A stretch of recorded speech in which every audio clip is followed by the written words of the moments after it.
আর রহমানির রহিম, তিনি বড় দয়ালু, বড় দয়াময়। মালিক ইয়াউমিদ্দিন, তিনি বিচার দিনের মালিক, তিনি কিয়ামতের দিবসের মালিক। এইরকম যখন আপনি আয়াতের সাথে অর্থগুলো খেয়াল করবেন, শয়তান আপনাকে ধোঁকা দিতে পারবে না। ইয়্যাকা না'বুদু ওয়া ইয়্যাকা নাস্তাঈন অর্থ কি জানেন? আল্লাহ একমাত্র আমরা আপনারই ইবাদত করি। কালিযুগের ভিতরে একটা ঘটনা আসছে, এক জৈনিক ব্যক্তি নামাজের ভিতরে দাঁড়াইছে, একজন ওলি মানুষ নামাজে দাঁড়াইয়া তাকবীর দিয়ে সূরা ফাতিহা শুরু করছে। আলহামদুলিল্লাহি রাব্বিল আলামিন আর রহমানির রহিম মালিকি ইয়াউমিদ্দিন ইয়্যাকা না'বুদু ওয়া ইয়্যাকা নাস্তাঈন। ইয়্যাকা না'বুদু পর্যন্ত যখন পড়ছে, গায়েব থেকে সঙ্গে সঙ্গে আওয়াজ আসছে, তুমি মিথ্যা বলছো। ইয়্যাকা না'বুদু অর্থ আল্লাহ আমরা একমাত্র আপনারই ইবাদত করি। গায়েব থেকে সঙ্গে সঙ্গে আওয়াজ আসছে, তুমি মিথ্যা বলছো, তুমি তোমার স্ত্রীর ইবাদত করো। স্ত্রী যেদিকে কয় এদিকে যাও, তুমি মালিকের হুকুম। তখন বাড়িতে যাইয়া স্ত্রীর তালাক দিয়ে দিস, আবার এসে নামাজে দাঁড়াইছে। যখন সূরা ফাতিহা শুরু করে ইয়্যাকা না'বুদু পর্যন্ত পড়ছে, তখন অর্থ কি দাঁড়ায়? আল্লাহ একমাত্র আমরা আপনারই ইবাদত করি। আবার গায়েব থেকে আওয়াজ আসছে, আসমান থেকে আওয়াজ আসছে, আল্লাহু আকবার। বলছিস তুমি মিথ্যা বলছো, তুমি তোমার সন্তানদের পূজা করো, তুমি মালিকের পূজা করো না। তখন বাড়িতে সমস্ত সন্তান বাড়ি থেকে তারাই দেশ, যা তোদের জায়গা আমাদের বাসায়।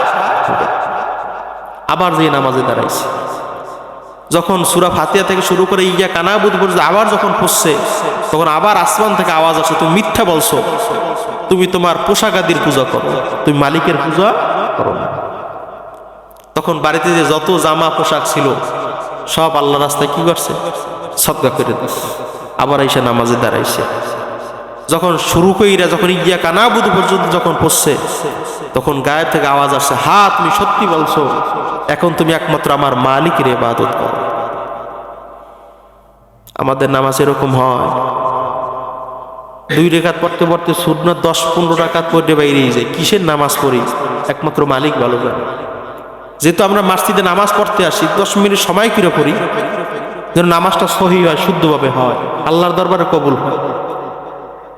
খালি টাক দিয়ে গেলাম, কিছুই হইলে না, কোন নামাজ দিয়ে কোনো ফায়দা হইবে? একটু সময় 2 মিনিট বাড়াইয়ে পড়ে। শয়তান তো আপনাদের দাগা দিতেই থাকবে। শয়তানের ভিতরে একজন বড় আমির আছে না?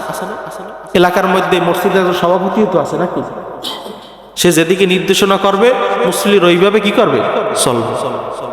তাই ওই শয়তানের লিডার সমস্ত শয়তানদেরকে বলতেছে, তোমরা আজকে মসজিদে কোনো মুসল্লি যাইতে দেবে না, বৃষ্টি হয়েছে। কারণ যদি মানুষ টিপে টিপে খামসেই মসজিদে যে আল্লাহ পাক রব্বুল আলামিন সওয়াব আরো বাড়াই দেবে। শয়তান ছোট ছোট শয়তানের বলতে আস, মুসল্লিদেরকে মসজিদে যাইতে দেওয়া যাইবে না, যাইতে দিলে পাচার দেবা, ঘুরাইয়া হালাই দেবা, ঠ্যাং পিছলেই পড়ে যাইবে। এক মুরব্বী মানুষ উজু করতে আস, মসজিদ এখান থেকে মনে করেন আধা মাইল দূরে। শয়তান আইয়া বলতেছে, চাচা মিয়া কি খবর, কি করেন? মুরব্বী মানুষ একটা কথা বারবার বললে এমনি রাগ উঠতে যায়। কয় কে তুমি দেখো আমি তো উজু করতে আসি।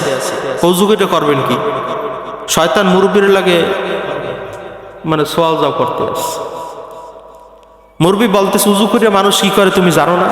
মুরব্বী রাগ হয়ে গেছে।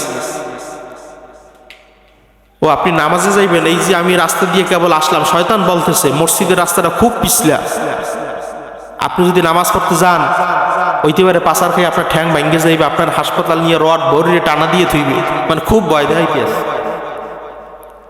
এর চাইতে আপনি বাড়িতে যেয়ে নামাজ পড়েন, এইটাই ভালো হইবে।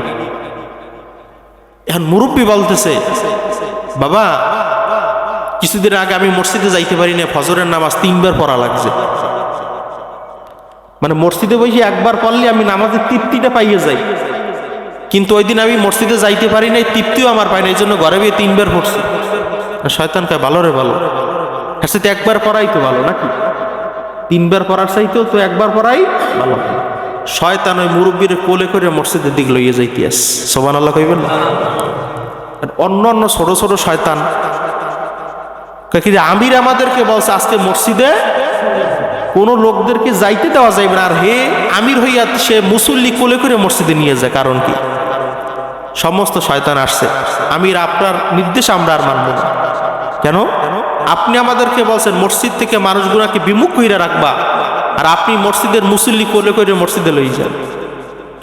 তখন শয়তান বলতেছে, বেটা আমি তো তোদের চাইতে বড়। এই মুসল্লি গত সপ্তাহে এক ওয়াক্ত নামাজ মসজিদে পড়তে পারে না, এই জন্য 3 বার পড়ছে। ঘরে বিয়ে কয়বার পড়ছে? 3 বার।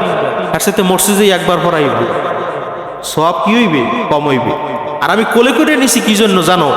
যখন সে মাটির ভিতরে খামসেই খামসে মসজিদের ভিতরে যাইবে, কষ্ট হইবে, আল্লাহ পাক রব্বুল আলামিন সওয়াব বেশি দেবে, এই জন্য আমি কোলে করে লই গেছি, যেন ওই কষ্টটা না হয় আর সওয়াব যেন বেশি না হয়।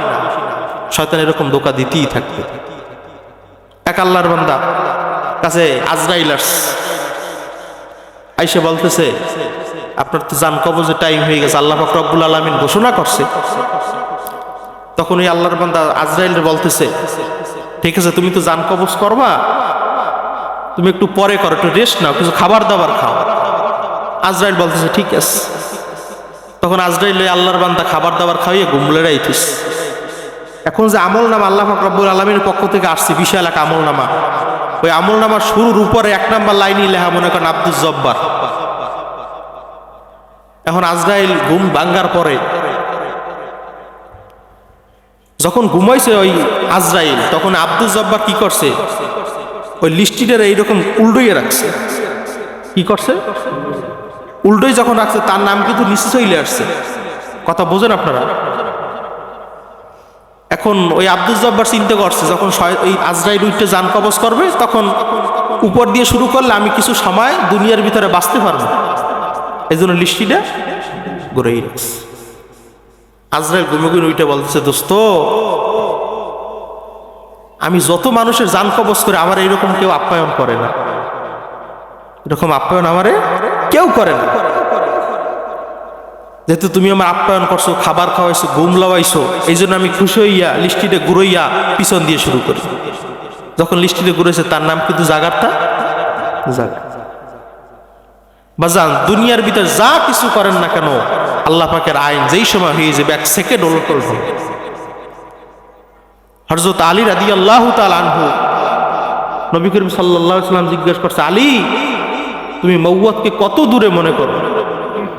বলতেছে, হুজুর 1 ওয়াক্ত নামাজ থেকে অন্য ওয়াক্ত নামাজ পর্যন্ত। বলতেছে, আলী তুমি ভুল বলছো, তুমি ডান দিকে সালাম ফিরাইছো, বাম দিকে সালাম ফিরাইতে পারো কিনা, গেডি ফিরাইতে পারো কিনা, এইটা সন্দেহ আছে।